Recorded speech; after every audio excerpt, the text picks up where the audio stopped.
नहीं, मेरी लड़की ने सुसाइड कर दिया है, ये खबर आई है। हाथ जोड़ती रही माँ बाप, हाथ जोड़ते रहे, हमें एक बार दिखाओ, हमारी बच्ची का मुंह एक बार दिखाओ।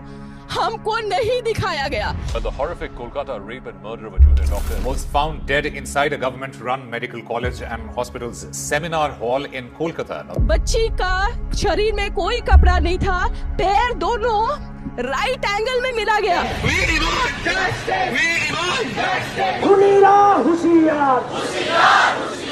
चश्मे को कूटा गया, जिसकी वजह से आंखों से खून। আমরা সবাই জানি গত শুক্রবার গোটা দেশ, গোটা রাজ্য, মানে গোটা পৃথিবী এক কথায় তোলপাড় এই আরজিকর কাণ্ডের এই মর্মান্তিক নৃশংস ঘটনা ঘিরে। মহিলা ডাক্তারের এরমভাবেই বলতে হবে, কারণ আমাদের দেশের আইনটা এমনই, যিনি নির্যাতিতা তার নাম আমরা কখনো বলতে পারি না। হ্যাঁ, এমনটা নেই, যিনি অভিযুক্ত তার নাম আমরা বলি, কিন্তু নির্যাতিতা তিনি, তার নাম আমরা বলতে পারি না। সেই মহিলা ডাক্তারের সঙ্গে জঘন্য নারকীয় অত্যাচার, মানে নৃশংসভাবে তাকে ধর্ষণ করে খুন, এক কথায় মানে গা শিউরে ওঠা। আমার বাড়িতেও আমার স্ত্রী আছে, আমার বাড়িতেও আমার মা আছে, আমার বাড়িতেও আমার বোন আছে।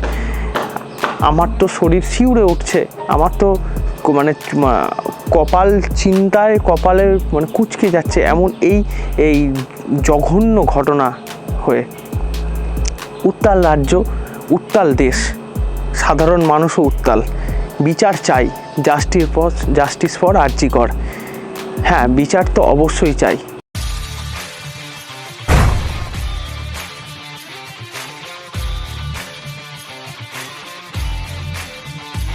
তাই প্রথমে এই ঘটনার প্রেক্ষিতে অনেকগুলো প্রশ্ন উঠেছে। রাজ্য সরকার কি আড়াল করার চেষ্টা করছিল, যার কারণে প্রথমে এই ঘটনাটাকে পুরোটাই সুইসাইড বলে আখ্যা দেওয়া হলো। তার মাকে প্রথমে তার দেহ পর্যন্ত দেখতে দেওয়া হয়নি, এমন একাধিক কারণ। দ্বিতীয় কারণ হচ্ছে, যেটা মেজর পয়েন্ট হচ্ছে, কে জড়িত, যিনি ধৃত, মানে যিনি অভিযুক্ত, যিনি ধৃত, যাকে কলকাতা পুলিশ অ্যারেস্ট করেছিল, সে সঞ্জয় রায় ছিল নাকি আরও একাধিক। হ্যাঁ, এক কথায় বলা যেতে পারে তিনি যে পোস্টমর্টেম যে রিপোর্টে, তাতে একাধিক সিমেন স্যাম্পেল পাওয়া গেছে।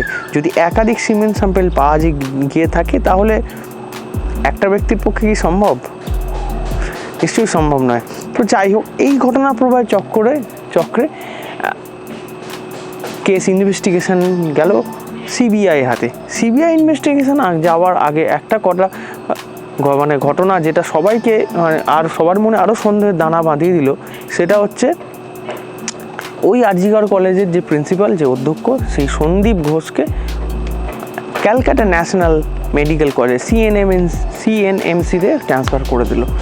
কেন ট্রান্সফার করে দিল, কী জন্য ট্রান্সফার করে দিল, সন্দেহ আরও। এবং স্বাভাবিকভাবে ন্যাশনাল মেডিকেল কলেজের স্টুডেন্টরা তারা কখনোই সন্দীপবাবুকে প্রিন্সিপাল হিসেবে চায়নি, তারা এটা হতে দেয়নি, এবং এটাই খুব স্বাভাবিক। এবার আসা যাক সিবিআইয়ের হাতে প্রশ্ন গেল। আচ্ছা, সিবিআইয়ের হাতে প্রশ্ন গেল, এই নিয়ে এই কথা বলবো। সিবিআই রাজ্যের বলবো না, দেশের কেন্দ্রীয় গোয়েন্দা সংস্থা, কেন্দ্রীয় তদন্তকারী সংস্থা। সিবিআই মানে আপনি এক কথায় চোখ বন্ধ করে বিশ্বাস করতে পারি, ভরসা করতে পারি যে সিবিআই আছে মানে জরুর ইনসাফ হবে, হ্যাঁ, বিচার হবে। কিন্তু সত্যি কি সিবিআই সফল হয়েছে? সিবিআই সাকসেস পেয়েছে? সিবিআই সাকসেস রেট কতটা? হ্যাঁ, সেইটা নিয়েই কথা বলবো, যে এই সিবিআই কি আরজিকর কেস সলভ করতে পারবে? এই সিবিআই সন্দীপ ঘোষকে ইন্টারোগেশনের জন্য তুলেছে, খুব ভালো কথা, ইন্টারোগেশনের জন্য তুলেছে, এবং আমরা দ্রুত চাই এই ঘটনার যারা উপযুক্ত তাদের মানে কড়া থেকে কড়া সাজা চাই আমরা। আমার মুখ্যমন্ত্রী মমতা বন্দ্যোপাধ্যায় নিজেও বলেছেন যে ফাঁসি হোক, কিন্তু যদি দেয় না, তার এই বলার আগে বা পরে অনেক তিনি এতগুলো সেসব যেদিকে পরে আসবো। আমার কাছে প্রশ্ন হচ্ছে সিবিআইয়ের সাকসেস রেট কতটা? ডেটা বলছে তো অন্য কথা, ডেটা বলছে প্রায় 112টার মতন কেস পেন্ডিং রয়েছে ওয়েস্ট বেঙ্গলে। হ্যাঁ 112টার বেশি কেস পেন্ডিং রয়েছে ওয়েস্ট বেঙ্গলে। এবং সেই শুরুটা যদি আমি করি 2004 সালে সিপিএম জামানায় যখন নোবেল চুরি হয়ে গেল, রবীন্দ্রনাথ ঠাকুরের সেই কালোজয়ী নোবেল রবি কোষ থেকে যখন নোবেল উধাও হয়ে গেল, সেই নোবেলের সময় থেকে রাজ্য গোয়েন্দার পরে সেই তদন্তভার যায় কেন্দ্রীয় গোয়েন্দা সংস্থা সেন্ট্রাল ব্যুরো অফ ইনভেস্টিগেশনের হাতে। কিন্তু তারপরেও কি আজ তো প্রায় 20 বছর কেটে গেল, 20 বছর পরেও সেই নোবেল চুরির কোনো তদন্ত, কোনো কিনারা হলো না। এ তো গেল শুরু।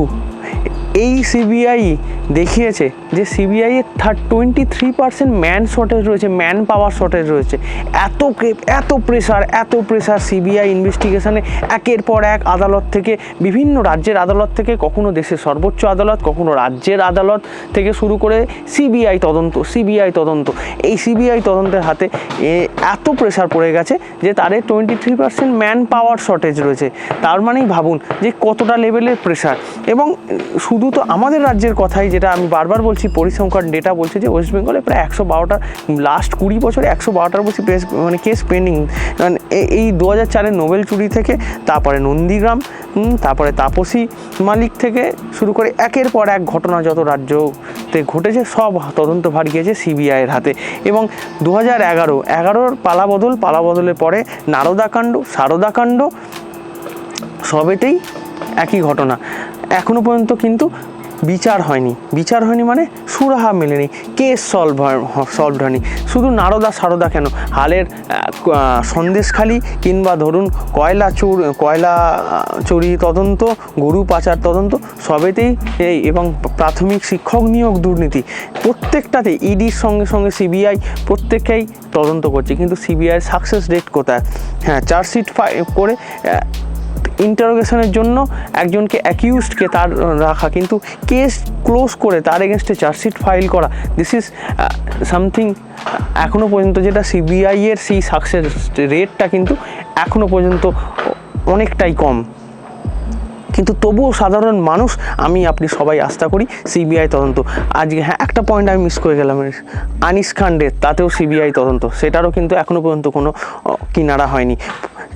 এই আপনার রেশন দুর্নীতি, সিবিআই, ইডি কোথা থেকে, মানে এখনও পর্যন্ত সেই সাকসেস রেট যেটা নিয়ে অনেক প্রশ্ন উঠছে। কিন্তু তবুও আপনার আমার সবার ভরসা কিন্তু একটাই জায়গায়, central bureau of investigation, CBI আছে মানে দ্রুত তদন্ত হবে, দ্রুত বিচার হবে, দ্রুত অন্যায়কারীরা যারা অন্যায় করছে তারা শাস্তি পাবে, যিনি অত্যাচারিত হয়েছেন তার প্রতি ন্যায় বিচার হবে। এটার প্রতি আস্থা রেখে আজও কিন্তু সিবিআইয়ের প্রতি সাধারণ মানুষ আস্থা দিয়ে রাখে।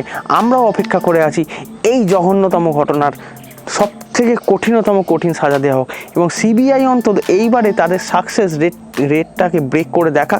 এই আরজিকর কেসেতেই তারা সাকসেসটাকে, তাদের নামের প্রতি সুবিচার করুক, এটাই আমার আপনার মতন প্রত্যেকটা সাধারণ মানুষের আকাঙ্ক্ষা, যে সিবিআই করে দেখাবেই। হ্যাঁ, সিবিআই করে দেখাতেই হবে।